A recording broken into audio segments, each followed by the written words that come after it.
Hi guys, it's CD's here and welcome back to my channel, and today we're talking all things planners. I really want to share with you my planner essentials, items that I think are both functional and decorative for my planner. Today I'm going to be working with an A5 ring binder, but this can apply to any ring binder system. So let's get started.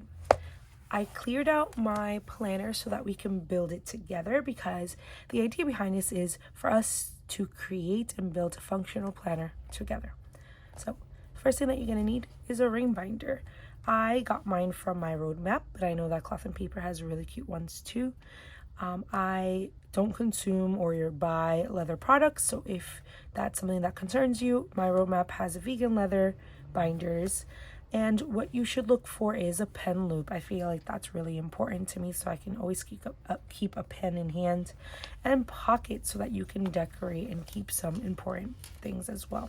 Alright, so after you have your ring binder, which I'm assuming you have because you clicked on this video, I think the next important thing that you should fill out are tabs. So we're going to open the ring binder here, and we're going to be putting our tabs.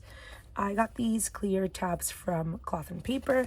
As you can see, mine are already labeled because I do use this planner all the time, and this is my daily go-to planner.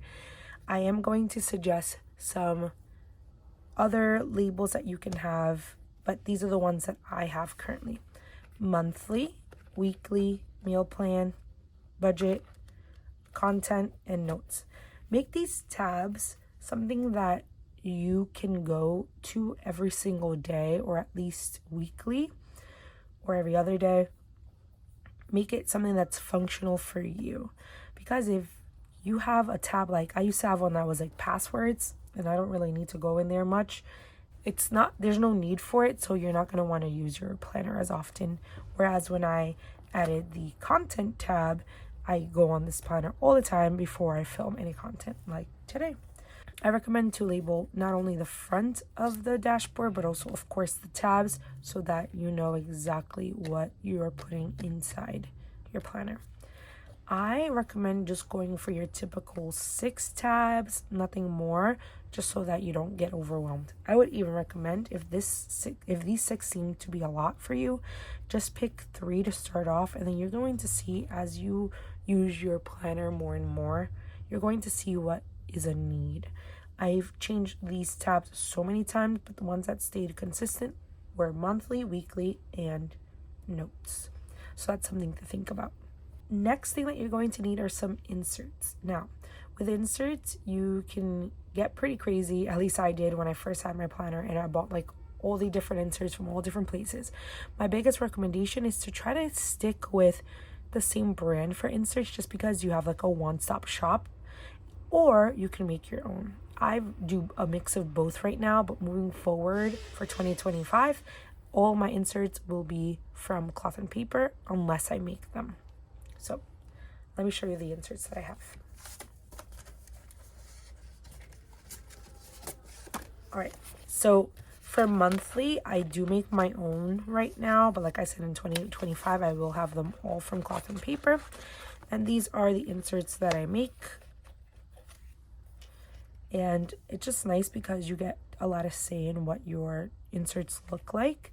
So it's really up to you where to go. I prefer my inserts, like I said, from Cloth and Paper, and then I'll leave the link down below for these that you can make on your own. Now, if you're balling on a budget, making your own probably will be better if you have a printer.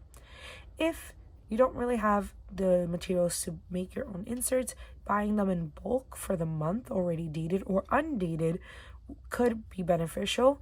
Undated is beneficial because if for whatever reason you don't use your planner for a certain month because you kind of fell off, you could still use it because they're not dated. And the pro of dated is that you don't have to spend a lot of time making them, because this does take more time. So that was for my monthly. For my weekly insert, I have a mix of DIY and bought. So this is a DIY, a week on one page, and a to-do list from my roadmap, which is where I got my planner from. Basically, I use the week on one page for my journaling, and then on the other side I have a to-do list.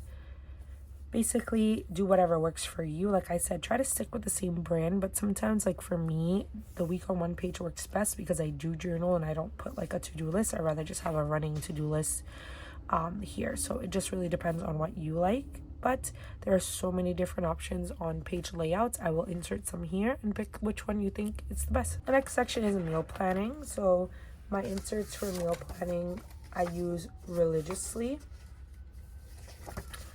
So my inserts are from Crossbow Planner, which I believe are on Etsy. And basically I list all my meals Monday through Friday because that's when I work, and a shopping list with a color-coded system. So I really like having these because it helps me buy only what I need as far as food shopping goes. So inserts are so important. Do you need these fancy inserts? No. You could definitely just start with blank, dotted, or graph paper and create the inserts yourself, but try to keep within the tabs. After that, I like to, as far as decor goes or decorations, I like to insert dashboards. So a dashboard is just usually like a thicker cardstock that is decorated with something that relates to my tabs.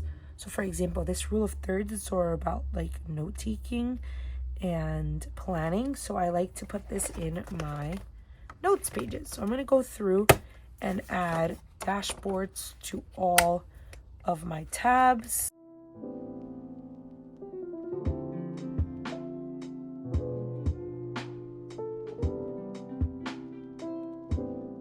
I also like to have a year at a glance, so we're going to add that as a dashboard as well.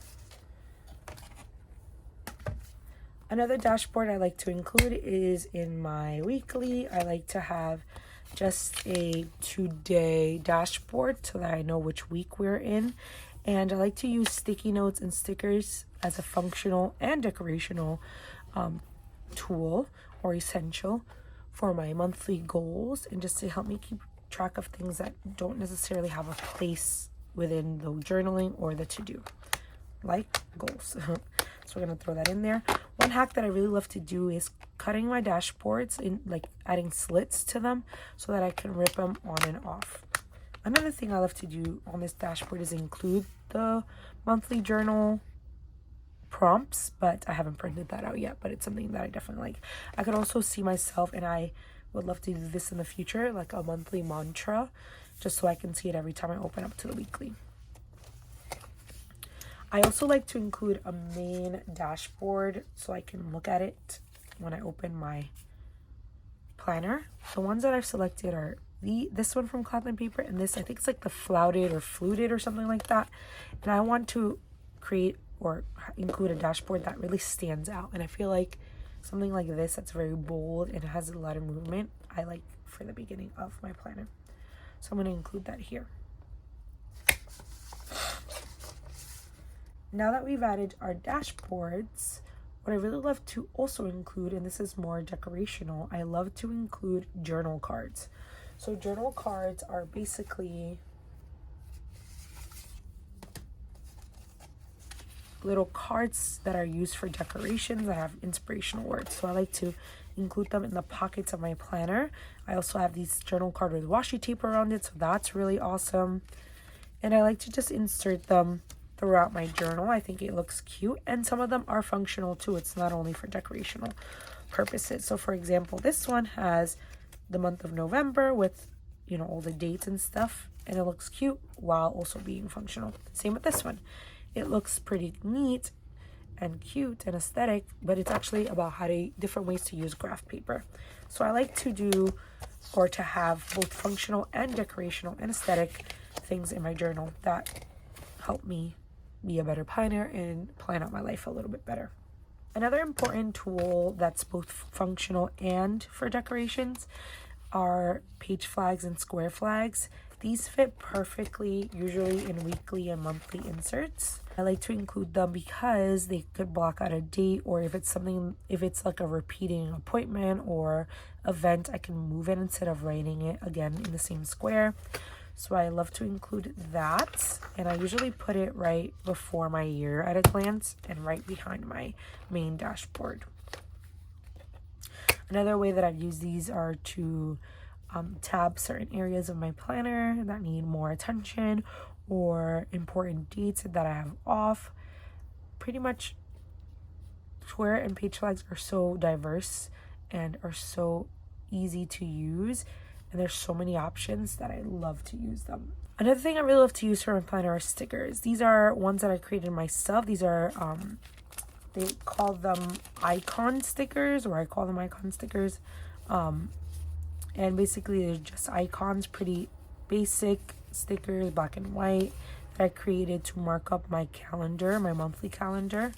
I also recommend using like a color coding system, so I have a lot of these like colorful dots, so those are really essential for me. And I basically keep them in this little folder, so a place to store those icon stickers, and they come really handy for the monthly planning. So you can see I use the movies, all that stuff. Cotton paper does make icon stickers as well, but once again, anything that you buy you can actually make yourself, so I tend to use that. And I put that right in the front of my planner so that I remember that I have icon stickers to use when planning. I know I mentioned this earlier, but I love monthly cards. They are so beneficial. Like when I'm planning out my monthly, since I use Undated right now, I just look at my monthly cards and kind of copy over the different dates, and it just helps me kind of focus in on the month. And when I open it, I know what month we're in. I just think it looks not only aesthetic but also functional, because I could say, okay, I don't need to go through the monthly if I just need to find out what day is November 15th. I also have some magnet clips. I love using magnet clips. These are also from Cloth and Paper, but Ollie Clip makes really cute ones too. And I use these to bundle up pages together, which I think everybody knows how a magnet works, but I like to use these because, once again, cute, functional, they match everything that I have, and they just keep the papers, the older weeks and months together. So I when I flip, I open right up to the week that I'm on. And last but not least, I want to recommend some decorative things that really help your planner stand out, but in a subtle way. So the first thing I want to talk about are planner charms. There's so many of them. I got these actually from Etsy, and they're not like advertised as planner charms, but I really love crystals, so I got this, which is supposed to be for a necklace, and I put it inside one of my rings, so every time I open my planner I have a little tiger's eye protecting me. So I think those are really cute. You can make like a little braid, or you can put anything that really stands out to you, pretty much you can use. And last but not least, I have this Cloth and Paper planner pin. All right, so yeah, you use the back of the pin here, the magnet. You tuck it into the pocket, and then you kind of adjust the pin as you like it. I like to do it on a little tilt. Cloth and Paper has a bunch of these. I'm not sure if they're in stock still, but I will definitely leave everything that I talked about today, or most of the things that I talked about today, in the description below. And before I get going, I do want to talk about two more things. So something that I feel that has changed the game for me planning wise have been these monthly calendar sticky notes from Muse Labs. This has been so awesome and life-changing. I use it for just about everything, and I'm going to show you in a bit how I use it. But I got the idea because I wanted to kind of have a tracker, a daily tracker, without having to do too much. So I decided to check on Etsy to see if anyone created these before, and I found them. So I will show you one of the ways. I use this many ways, but one of the ways that has been the most helpful to me has been to track my content and my subscribers. I also used it previously to keep track of my reading and my Duolingo and things like that. But this, as you can see, I've been doing this since the summertime. There's a bunch of them down here, and it has been such a pleasure and so quick and easy to keep track of things using the monthly calendars. So sticky notes. So I definitely recommend those. Last but not least, you need a really good pen. I love any pen from Pentel. Right now I'm using the Pentel Calm pen in 0.5 mm. And this is why I say having a pen loop is so important, because you could just kind of tuck it in and have it there. Another tip for just really, using and keeping your planner functional is to keep it pretty simple. Although this might look like a lot as far as decorations, all the tabs have a reason for them to be here, and I use them all the time. The only one that I'm still working on is budget, but there's a purpose for it, right? And I have a daily opportunity to use it, monthly, weekly, and just a lot of opportunities to go into this planner and plan and to think about what my future, what lies ahead. So I hope you guys enjoyed this video. This planner means the world to me just because it helps me really stay sane and centered and grounded. So I hope this is helpful to you. Let me know what are some of your planner essentials, and I'll see you guys next time. Bye. See you guys.